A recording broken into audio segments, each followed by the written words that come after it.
Hello, and thank you for choosing the Legacy Lawyers as your source of information. We know this might be a difficult time you are going through, but we are here to educate you and help you through the process.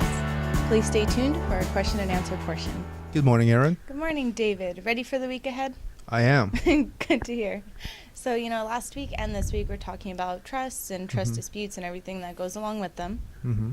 So let's say, hypothetically, of course, before my mother passed away, she informed me that her trust was worth $900,000. Mm-hmm. But after she passed, my sister told me that her trust was worth $600,000. What can I do to verify what her trust was really worth? Okay. Let's see now. So I'm going to sort of add some color to this because in a situation where the $900,000 number was given 10 years before Mom died and she was in a expensive boarding care facility for 3 years and needed a lot of care and didn't make any money, then it could be reasonably said that the $300,000 went to her care. But a situation where Mom was completely clear and administered her own trust, and the sister did not act as trustee, and Mom said, I have $900,000 in my trust, and she dies shortly thereafter. And the sister all of a sudden says there's $600,000. You can file a court action to compel an accounting for what the trust was prior to Mom's death through a probate proceeding. If you have an understanding that someone who is reasonably thought to hold those assets, you can compel them to answer questions on the nature of the assets.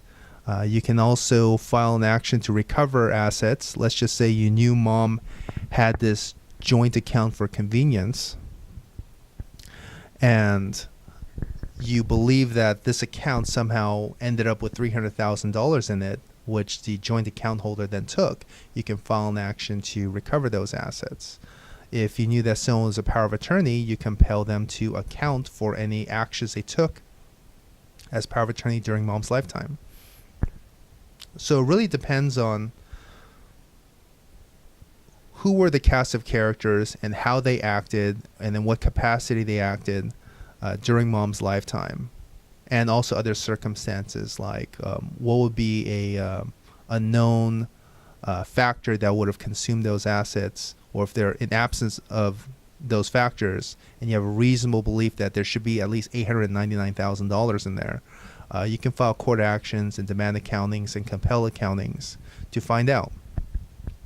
Once you file a court action, you have the power of subpoena, in which you can subpoena documents to the various financial institutions and get statements and check registers and or cancel checks and sort of piece together where that money went.